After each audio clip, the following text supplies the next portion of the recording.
Hey guys, welcome to day 2 of the food styling challenge. We are talking all about smoothie bowls this morning. You probably got the email with the picture of what we're styling, but we are styling an acai smoothie bowl, and let's go ahead and jump in. Okay, so the first thing that I want to talk to you guys about is picking a bowl for your smoothie bowls. There are a lot of different choices of bowls that you could use, but what we find is that when we're working with a smoothie bowl, we either want something that's kind of like this, or we often will work with these pasta bowls, which are nice and wide and flat. And the big reason for that is just the amount of surface area. This is going to give you a lot more room to style versus something like this, where you're really going to struggle to get everything in here. The other thing that is important to note about this is that because this is so deep, it's going to be very hard to keep your ingredients from sinking down to the bottom. So we're going to demo this out with the pasta bowl. So let's go ahead and get our base in here. So when you're starting this, what we generally like to do is get the base in here, and then we'll start placing all the items. You want to fill it about 3/4 of the way. You can always chop it up more later once you kind of get things through here. Now, the other thing to know is if you've just blended the smoothie, you're going to end up with a lot of bubbles through here. And you can let those sit for a while. Some of those will dissipate as you go through there. You can also grab a straw and pop those individually, or a little toothpick and pop those as you're going through there.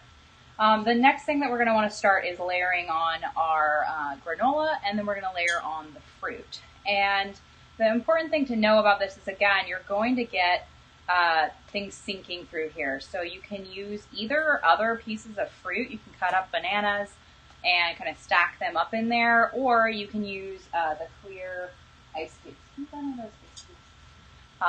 Through there. So we're going to tuck in some ice cubes here, and then we're going to get started layering on this. Of course, it would be helpful if I actually had them, right? So just like that, we're just going to kind of set them down here. Now, I'm kind of visualizing out what we're going to do. We're going to be working with the bananas here with the granola, and then we're going to kind of do an S here with the coconut. So I'm going to put these here specifically for the bananas. The bananas tend to sink the most. So if you kind of just follow through there with where you're going, that will give you a base to kind of work off of. The other thing to know about this is if you make your smoothie too thin, then you're going to have a lot more trouble getting all that fruit to stay where you want it to stay. It's just not going to hold through there. So let's go ahead and get here. And one big thing when you're doing this is when you see all those really beautiful fruit fans that people do, those start at the cutting board. So when you're slicing through here, you want to just hold the fruit as you're slicing it and keep it in the same line, because we're going to actually fan that out as we go here. So let's get a few more in there. Just kind of like that. And then you're going to take this one off and take the kind of angled piece there off. And then you're just going to take this with your hands and just start fanning this out just like that. And you kind of just support it with your hand and kind of work it to where you get that really pretty fan before you even lay that down. And then we're going to put that over the top here and kind of start working our way into there.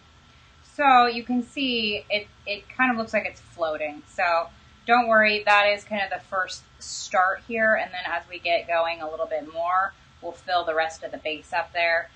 It's also worth noting that as you're working with this, your smoothie is going to start melting if you've got any frozen ingredients in it, and that's going to raise your liquid level in there a lot as well.